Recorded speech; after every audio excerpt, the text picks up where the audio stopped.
പ്രിയ കൂട്ടരേ.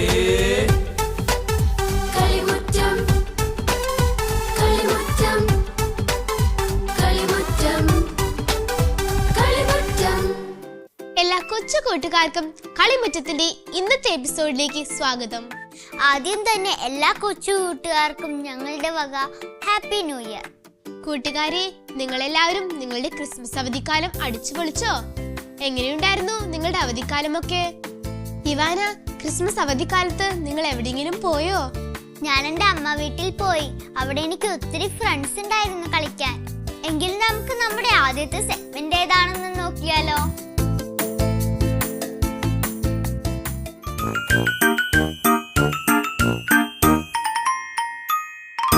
Hi കൂട്ടുകാരെ, എല്ലാവർക്കും സുഖമാണോ? എല്ലാവരും കഥ കേൾക്കാൻ തയ്യാറാണോ? ഇന്നത്തെ കഥ കേൾക്കുന്നതിന് മുൻപേ നമുക്ക് എല്ലാവരും ഒന്ന് പരിചയപ്പെട്ടാലോ? ആടിന്റെ പേരെന്താ? ഇസബൽ. ഏത് കാട്ടിൽ നിന്നാ വരുന്നേ? മുരിങ്ങൂർ. എലിക്കുട്ടന്റെയോ? ജവാൻ. ഏത് കാട്ടിൽ നിന്നാ വരുന്നേ? താഴൂർ കാട്ടിൽ നിന്ന്. കുറുക്കന്റെ പേരെന്താ? മെറിൻ. ഏത് കാട്ടിൽ നിന്നാ വരുന്നേ? വെള്ളാഞ്ചിറ കാട്ടിൽ നിന്ന്. മയിലിന്റെയോ? ഏത് കാട്ടിൽ നിന്നാ വരുന്നേ? വെള്ളാഞ്ചിറ. എല്ലാവരും കഥ കേൾക്കാൻ തയ്യാറാണോ? ഇന്ന് നമുക്ക് 3 രാജാക്കന്മാരുടെ കഥ കേട്ടാലോ? ഈ 3 രാജാക്കന്മാർ ആരൊക്കെയാണെന്ന് അറിയാമോ? ഉണ്ണീശോ ജനിച്ചപ്പോൾ ഉണ്ണീശോയെ കാണാൻ വന്ന 3 രാജാക്കന്മാരില്ലേ? അവരാണിവർ. ഒരിടത്ത് 3 രാജാക്കന്മാരുണ്ടായിരുന്നു. ഇവർ വളരെ ദൈവവിശ്വാസികളായിരുന്നു. ഇവരുടെ പ്രധാന തൊഴിലെന്ന് പറയുന്നത് ഭൗതിക ശാസ്ത്രമായിരുന്നു. ഭൂമിയിൽ എന്തെങ്കിലും മാറ്റം വന്നു കഴിഞ്ഞാൽ അതിനെപ്പറ്റി പഠിക്കുക എന്നതായിരുന്നു ഇവരുടെ പ്രധാന തൊഴിൽ. അങ്ങനെ ഇരിക്കെ ഒരു ദിവസം രാത്രിയിൽ പെട്ടെന്ന് ആകാശത്ത് വളരെയേറെ നക്ഷത്രങ്ങളും അതിലൊന്നിന് വളരെ പ്രത്യേകതയുമുള്ളതായി ഇവർക്ക് തോന്നി. അതിനെപ്പറ്റി പഠിക്കുവാൻ ഇവർ തീരുമാനിച്ചു. അതിനെപ്പറ്റി പഠിച്ചു കഴിഞ്ഞപ്പോൾ അവർക്ക് മനസ്സിലായി ഇത് ഒരടയാളമാണ്. അതും ഭൂമിയിൽ ഒരു രാജപുത്രൻ പിറന്നതിന്റെ അടയാളം. അങ്ങനെയെങ്കിൽ ഈ രാജപുത്രനെ കാണുവാൻ നമുക്ക് പോയാലോ എന്ന് 3 പേരും ആലോചിച്ചു. അങ്ങനെ ആ രാജപുത്രനെ കാണുന്നതിനായി 3 പേരും സമ്മാനങ്ങളും തന്റെ ഒട്ടകങ്ങളുമായി യാത്ര തിരിച്ചു. അവരെന്തൊക്കെ സമ്മാനങ്ങളാണ് കരുതിയെന്നറിയാമോ? പൊന്നും മീറയും കുന്തിരിക്കവും. ഈ സമ്മാനങ്ങളും ഒട്ടകങ്ങളുമായി അവർ യാത്ര തിരിച്ചു. അവർ യാത്ര തുടങ്ങിയപ്പോൾ ആകാശത്ത് കണ്ട ആ ദിവ്യ നക്ഷത്രം കൂടുതൽ പ്രകാശിക്കുകയും അതവർക്ക് വഴി കാണിക്കുന്നതിനായി അവരുടെ മുൻപേ നടക്കുകയും ചെയ്തു. അങ്ങനെ ആ ദിവ്യ നക്ഷത്രത്തെ നോക്കി അവർ മുൻപോട്ട് നീങ്ങി. അവർ ആ ദിവ്യ നക്ഷത്രത്തെ നോക്കി നീങ്ങി അവർ ഹെറോദീസ് രാജാവിന്റെ കൊട്ടാരത്തിലെത്തി. കൊട്ടാരത്തിലെത്തിയതും ഹെറോദീസ് രാജാവ് അവരെ വളരെ സ്നേഹത്തോടെ സ്വീകരിച്ചു. അവർക്ക് വേണ്ടുന്ന ഭക്ഷണങ്ങളും സഹായങ്ങളും എല്ലാം ചെയ്തു. അവർ യാത്ര പറഞ്ഞ് ഇറങ്ങുവാൻ നേരം രാജാക്കന്മാർ ഹെറോദീസ് രാജാവിനോട് ചോദിച്ചു, ഇവിടെ എവിടെയാണ് ഒരു രാജപുത്രൻ പിറന്നിരിക്കുന്നത്? രാജപുത്രൻ പിറന്നുവെന്നോ? ഹെറോദീസ് രാജാവിന് ഇത് കേട്ടപ്പോൾ അതിശയമായി. അതും താൻ അറിയാതെ ഒരു രാജപുത്രൻ തന്റെ നാട്ടിൽ പിറന്നു എന്നറിഞ്ഞപ്പോൾ ഹെറോദീസ് രാജാവിന് സംശയമായി. അപ്പോൾ രാജാവ് രാജാക്കന്മാരോട് പറഞ്ഞു, നിങ്ങൾക്ക് എന്തോ തെറ്റു പറ്റിയിരിക്കുകയാണ്. ഇവിടെ ഒരു രാജപുത്രനും പിറന്നിട്ടില്ല. അപ്പോൾ രാജാക്കന്മാർ ഹെറോദീസ് രാജാവിനോട് പറഞ്ഞു, അങ്ങനെയല്ല, ഞങ്ങൾ ആകാശത്ത് ഒരു ദിവ്യ നക്ഷത്രം കണ്ടു. അത് രാജപുത്രൻ ഈ ഭൂമിയിൽ പിറന്നതിന്റെ അടയാളമാണ്. അതന്വേഷിച്ചാണ് ഞങ്ങൾ ഇവിടം വരെ വന്നത്. അപ്പോൾ ഹെറോദീസ് രാജാവിന് എന്തോ അതിൽ കാര്യമുണ്ടെന്ന് തോന്നി. ഹെറോദീസ് രാജാവ് ആ രാജാക്കന്മാരോട് പറഞ്ഞു, ഇങ്ങനെ ഒരു രാജപുത്രൻ ഈ ഭൂമിയിൽ പിറന്നതായി ഞാൻ അറിഞ്ഞിട്ടില്ല. അതുകൊണ്ട് തന്നെ നിങ്ങൾ പോയി രാജപുത്രനെ കണ്ട് വണങ്ങി വരുമ്പോൾ തിരികെ ഈ വഴിയിലൂടെ വന്ന് എവിടെയാണ് ആ സ്ഥലം എന്ന് എന്നെ അറിയിക്കുക. രാജാക്കന്മാർ അത് ശരിവെച്ചിട്ട് അവരുടെ യാത്ര മുൻപോട്ട് നീങ്ങി. അങ്ങനെ ആ ദിവ്യ നക്ഷത്രത്തെ ലക്ഷ്യമാക്കി അവർ യാത്ര തുടർന്നു. അങ്ങനെ യാത്ര ചെയ്ത് ആ ദിവ്യ നക്ഷത്രം നസ്രത്തിലെ ഒരു കാലിത്തൊഴുത്തിന്റെ മുകളിൽ വന്നു നിന്നു. അപ്പോൾ രാജാക്കന്മാർക്ക് മനസ്സിലായി അവിടെയാണ് ഉണ്ണിയേശു പിറന്നിരിക്കുന്നതെന്ന്. അങ്ങനെ ഉണ്ണീശോയെ കാണുന്നതിനായി ഒട്ടകത്തെയും സമ്മാനങ്ങളെയും എടുത്ത് കാലിത്തൊഴുത്ത് ലക്ഷ്യമാക്കി അവർ നടന്നു. കാലിത്തൊഴുത്തിലെത്തിയപ്പോൾ ഉണ്ണിയേശു കച്ചകൾ കൊണ്ടും തുണികൾ കൊണ്ടും പൊതിഞ്ഞ് മാതാവിന്റെ മടിയിൽ കിടന്ന് കളിക്കുകയായിരുന്നു. അവർ ഉണ്ണിയേശുവിനെ കണ്ട് താണു വണങ്ങി തങ്ങൾ കൊണ്ടുവന്ന പൊന്നും മീറയും കുന്തിരിക്കവും സമ്മാനമായി സമർപ്പിച്ച് അവരെ ആരാധിച്ച് തിരികെ അവരുടെ നാട്ടിലേക്ക് തന്നെ പോയി. ഈ കഥ എല്ലാവർക്കും ഇഷ്ടമായോ? കൂട്ടുകാരെ, ഇന്ന് പുള്ളിമാൻ പറഞ്ഞ കഥ നിങ്ങൾക്ക് ഇഷ്ടമായോ? എനിക്ക് ഒത്തിരി ഇഷ്ടമായി. നല്ല മെസ്സേജുള്ള കഥയല്ലേ പുള്ളിമാൻ നമ്മളോട് പറയുന്നത്. എങ്കിൽ നമുക്കൊരു ബൈബിൾ വചനം കാണാതെ പഠിച്ചാലോ? നീതി പ്രവർത്തിക്കുക, കരുണ കാണിക്കുക. മിക്ക 6:8. ഈ ആഴ്ച ബർത്ത്ഡേ ആഘോഷിക്കുന്ന എല്ലാ കൂട്ടുകാരെയും നമുക്കൊന്ന് വിഷ് ചെയ്താലോ?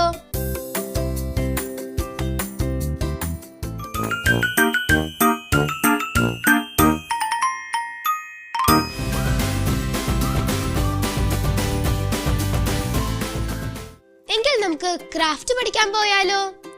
ഇന്ന് ഏത് ക്രാഫ്റ്റ് ആയിരിക്കും നമ്മളെ പഠിപ്പിക്കുക?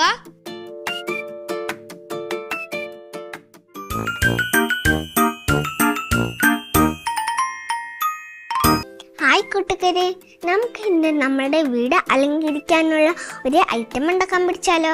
അതിന് ആവശ്യമായിട്ടുള്ള സാധനങ്ങൾ എന്തൊക്കെയാണെന്ന് നോക്കാം. ആദ്യമായി നമുക്ക് വേണ്ടത് കളർ പേപ്പർ, പിന്നെ ഗം, ബീഡ്സ്, സിസേഴ്സ്, പിന്നെ സൂചി നൂല്.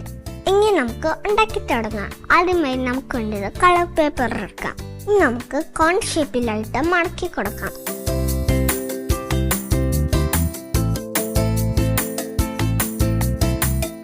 ഇനി നമുക്ക് ഒന്നും കൂടി കോണായിട്ട് മടക്കാം.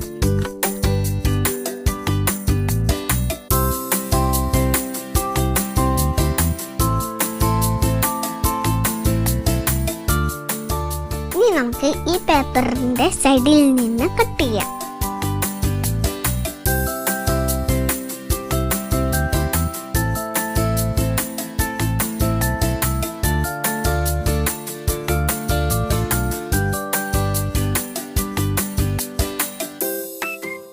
ഇതുപോലെ നമുക്ക് വീണ്ടും കട്ട് ചെയ്യാം.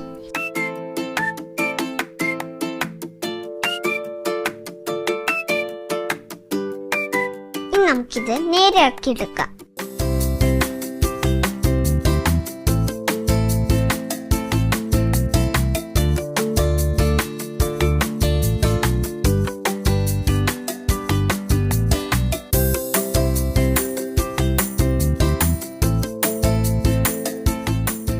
ഇനി നമുക്ക് ഈ പേപ്പറിന്റെ ഓരോ കോണിലും പശ വെച്ച് ഒട്ടിക്കാം.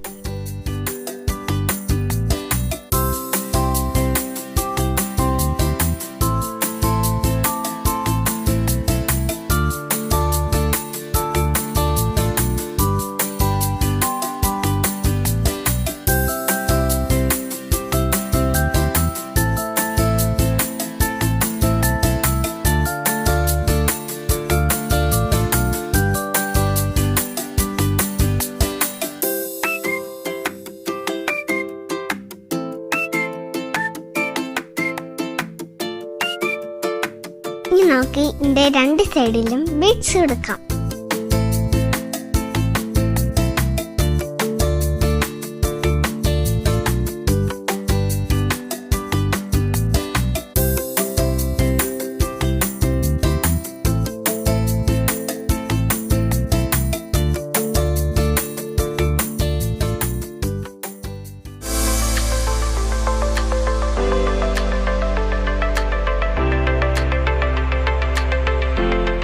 കൂട്ടുകാരെ, നിങ്ങൾക്കെല്ലാവർക്കും ഇത് ഇഷ്ടമായോ? ഇഷ്ടമായെങ്കിൽ നിങ്ങൾ ഇത് വീട്ടിൽ ചെയ്ത് നോക്കണേ. കൂട്ടുകാരെ, ഇന്നത്തെ പഠിപ്പിച്ച ക്രാഫ്റ്റ് നിങ്ങൾക്ക് ഇഷ്ടമായോ? എങ്കിൽ നിങ്ങൾ അത് തീർച്ചയായും ട്രൈ ചെയ്ത് നോക്കണേ. കൂട്ടുകാരെ, എങ്കിൽ നമുക്കൊരു വിശുദ്ധവചനം കാണാതെ പഠിച്ചാലോ? കുട്ടികളുടെ ഹൃദയങ്ങളെ സ്പർശിക്കാൻ തക്കവിധം എന്റെ വാക്കുകളെ ശക്തങ്ങളാക്കണമേ. വിശുദ്ധ ഡോൺ ബോസ്കോ. എങ്കിൽ നമുക്ക് അടുത്ത സെഗ്മെന്റിലോട്ട് പോയാലോ? എന്തായിരിക്കും അടുത്ത സെഗ്മെന്റ്?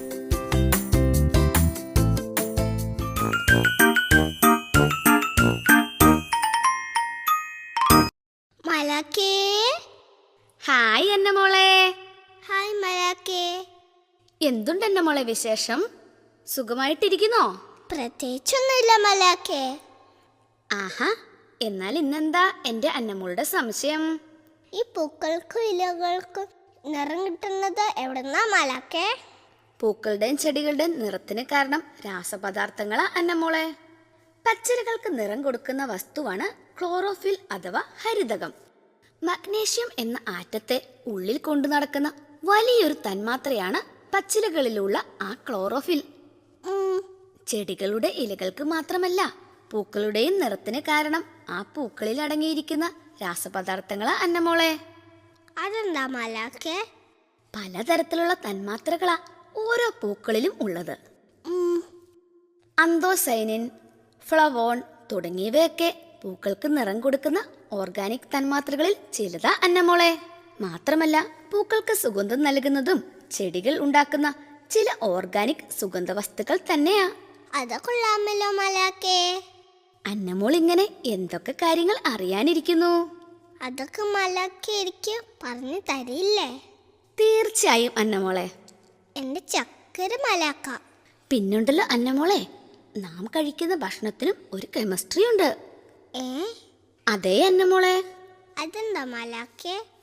നമ്മൾ എന്ത് കഴിച്ചാലും ആവശ്യമുള്ളത് മാത്രം എടുത്തിട്ട് ബാക്കിയുള്ളത് ശരീരം പുറന്തള്ളും. അത് കൊള്ളാലോ. ഭക്ഷണത്തിൽ പ്രധാനമായും 3 തരത്തിലുള്ള പോഷകങ്ങളാണ് ഉള്ളത്. കാർബോഹൈഡ്രേറ്റ്, കൊഴുപ്പ്, പ്രോട്ടീൻ എന്നിവയാണവ. ശരീരത്തിന് വേണ്ട ഊർജം ഉൽപ്പാദിപ്പിക്കുന്ന തന്മാത്രകളാണ് കാർബോഹൈഡ്രേറ്റുകൾ.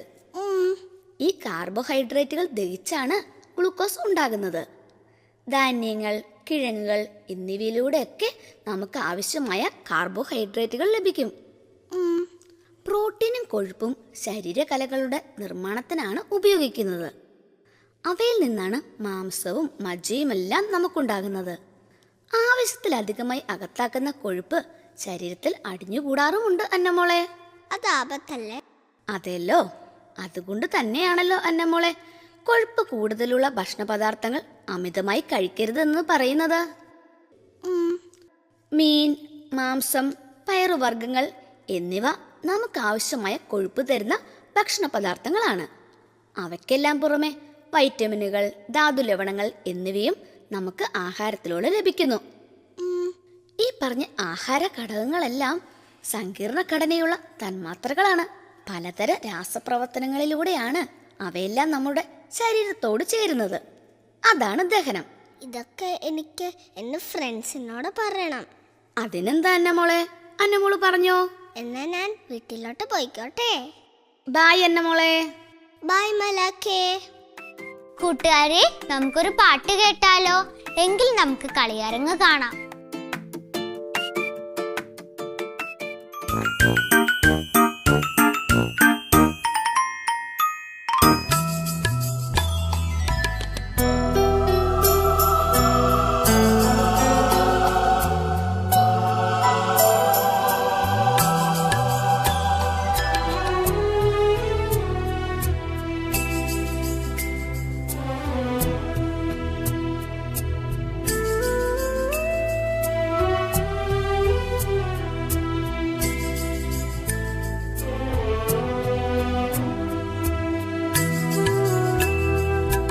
ഈശോയും ഞാനും ഒന്നായിത്തീരും ആനന്ദ സായുജ്യ നിമിഷം.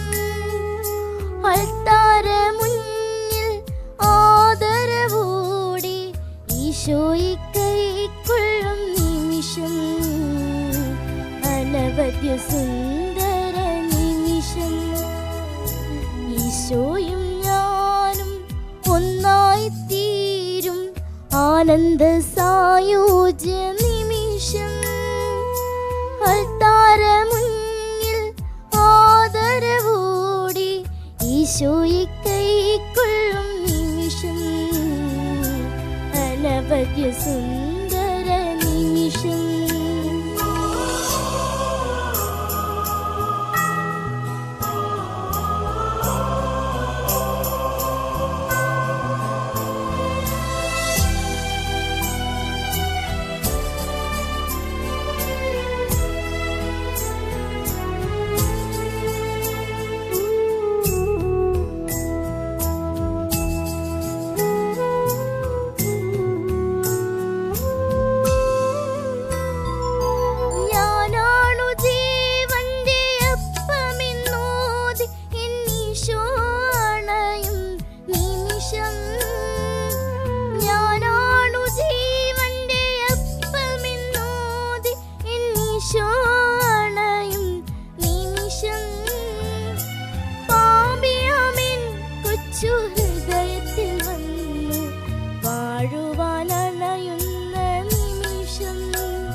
മറക്കുന്ന നിമിഷം, ദിവ്യ സ്നേഹത്തിൻ നിമിഷം.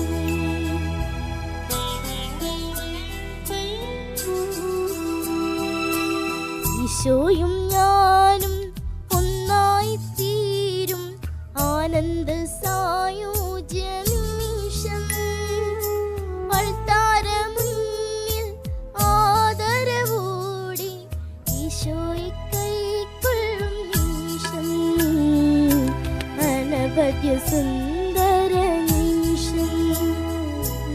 ഈശോയും ഞാനും ഒന്നായി തീരും ആനന്ദ സായുജ്യ നിമിഷം. അൾത്താരമുന്നിൽ ആദരവോടെ ഈശോയെ കൈക്കൊള്ളും നിമിഷം, അനവധ്യ സുന്ദര നിമിഷം, അനവധ്യ സുന്ദര നിമിഷം, അനവധ്യ സുന്ദര നിമിഷം. കൂട്ടുകാരെ, ഇന്നത്തെ കളിയരങ്ങ് നിങ്ങൾക്ക് എല്ലാവർക്കും ഇഷ്ടമായോ? എങ്കിൽ നമുക്ക് അടുത്ത സെഗ്മെന്റിലോട്ട് പോയാലോ? എന്തായിരിക്കും അടുത്ത സെഗ്മെന്റ്?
നമ്മുടെ കൊച്ചു കൂട്ടുകാർ അവതരിപ്പിച്ച ഡാൻസ് നിങ്ങൾക്ക് എല്ലാവർക്കും ഇഷ്ടമായില്ലേ? ഈ ആഴ്ച കളിമുറ്റത്തിൽ ആരുടെ പടമായിരിക്കും സെലക്ട് ചെയ്തിരിക്കുന്നത്? നമുക്കൊന്ന് കണ്ടു നോക്കാം.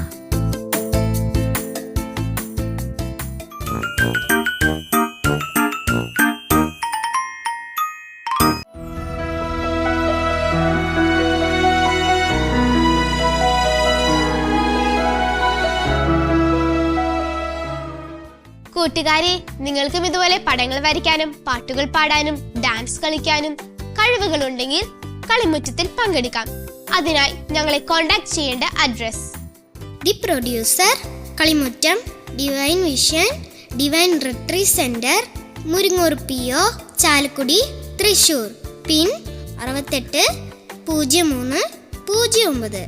Email kalimuttmgtv24@gmail.com. ഫോൺ 8606460033. എങ്കിൽ നമുക്ക് അടുത്ത സെഗ്മെന്റിലോട്ട് പോയാലോ? എന്തായിരിക്കും അടുത്ത സെഗ്മെന്റ്?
ഒരിക്കൽ കൂടി ഏവർക്കും ഞങ്ങളുടെ വക ഹാപ്പി ന്യൂ ഇയർ.